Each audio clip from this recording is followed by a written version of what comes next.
Welcome back to the Jonestead. I'm Mary. Today is Monday, March 30th, 2026. And Bloomberg reported today, quote, the Strait of Hormuz oil shock is now heading west. And the article stated that U.S. officials and Wall Street analysts are starting to consider that oil may surge not just to $150 a barrel, but to $200 a barrel. And it specifically was talking here that it says the biggest oil supply shock in history has reached the 1 month mark. Prices have surged. Growth forecasts are being cut worldwide. Shortages are emerging across Asia from Thailand to Pakistan. And then it says Europe is likely to face surging prices to secure cargoes and is at risk of diesel shortages in the coming weeks. And that is, that's coming here. We're already feeling it. I think I topped off our fuel tank yesterday and paid $3.80 a gallon.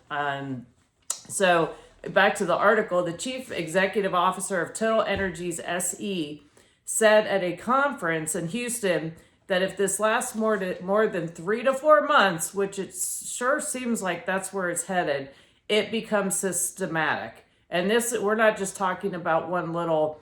There are so many moving parts to this, and regarding the supply chain, and here they have a ticker. Scroll down. Ticker. It shows you depending how many minutes you've been on the article, and I just refreshed it, so it's showing in the 2 minutes since you've been reading the story, the net amount of oil lost to disruption through Hormuz is 17,000 barrels. And that's how quickly the disruption is racking up just in 2 minutes. So this is going to cause shock inflation. We are going to start seeing it here sooner than later. The cost of everything is going up. So even if you didn't have supply chain issues, the cost of transporting everything is going up. And crude, as I talked about in a previous video, is pretty much in everything that you purchase, in packaging and pharmaceuticals and so forth. So also, as we know, the closure has affected fertilizer deliveries, LNG, also helium, and it said, I found an article, it said the closure has led to the removal of 1/3 of the world's helium. And some people might think, well, who cares? I can just not buy my helium balloons at the Dollar Tree until we get helium back. But helium serves as a critical component in numerous industries across the U.S. And I found this just as a great resource, and I'll link it below in the comment section of this video for you all to reference it. And it says helium serves as a critical component in numerous industries across the U.S. Medical sector represents the biggest use of helium. MRI machine cooling systems, respiratory therapy applications, and then the industrial manufacturing uses semiconductor fabrication, fiber optic cable manufacturing, and welding operations. It's used in aerospace and scientific application, for space exploration and rocket technology, also for weather monitoring, for the weather balloons. It's utilized for that. Helium is also used in commercial and consumer applications, for example, leak detection systems in automotive and HVAC industries. They rely on helium. So the helium supply disruption is very serious on top of everything else that we are going to be seeing. Even if everything opened up today, you're going to see it. It's going to take them a long time to get things back on track. So I keep telling people, do what you can today to prepare for those price shocks that we inevitably are going to see at the gas tank, and then on the shelves at the stores, at the grocery store, and so forth. In fact, today I went and picked up 2 5-packs of just those air filters for the house to have them, and now they're like almost $8. They used to be $4. I get the cheapo ones, but anyway, I got them because I do remember during the co-flu, I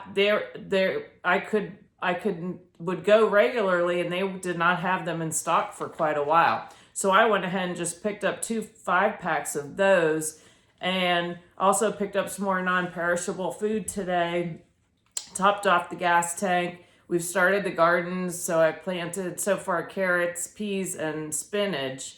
And another good reason you want to do what you can to grow your own food, start doing your gardens now, your plantings, or find a local farmer is, I found this article, and this came out last week. You all may have probably seen it. And it's called, hold on a second, sorry. It's the Dirty Dozen. And it's called, the Environmental Working Group released its annual list of the top fruits and vegetables heavily contaminated by pesticides. And so, you're always told, oh, eat your fruits and vegetables. Well, most of the time now you buy them at the grocery, they don't even taste like anything anymore. However, so this is the list. These are heavily contaminated by pesticides. The Dirty Dozen. Spinach has the most. Kale, collards, and mustard greens. And actually, I'm getting ready to plant some more collard seeds. Collard greens are really easy to grow. And in fact, the chickens really like them, but you can steam them up. They're really good for you as well. And you don't need to have them covered in pesticides.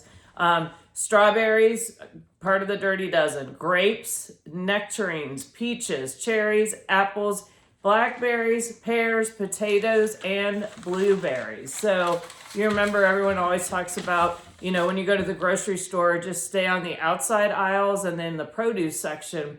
Well, they've just, all of that is so heavily tainted. So I shouldn't say tainted, but they've contaminated, I'll say contaminated. They've contaminated all the produce, the fruit and vegetables. And so the junk they sell in the middle aisles, like the cereals with all the dyes and the whatever sugar and everything else, those which are terrible for you are probably about as safe as eating spinach that you're buying at the grocery store. So again, if you can grow it, do your best. I know it's not easy. It's hit or miss. Last year, I didn't do very well with my growing season, so I'm really putting in more effort this year.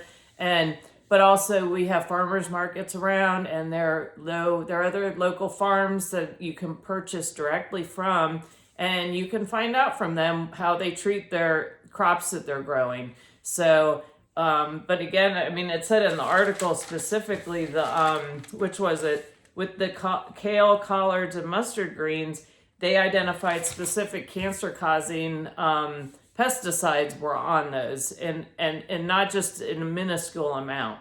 So it's really sad how they've tainted our food system.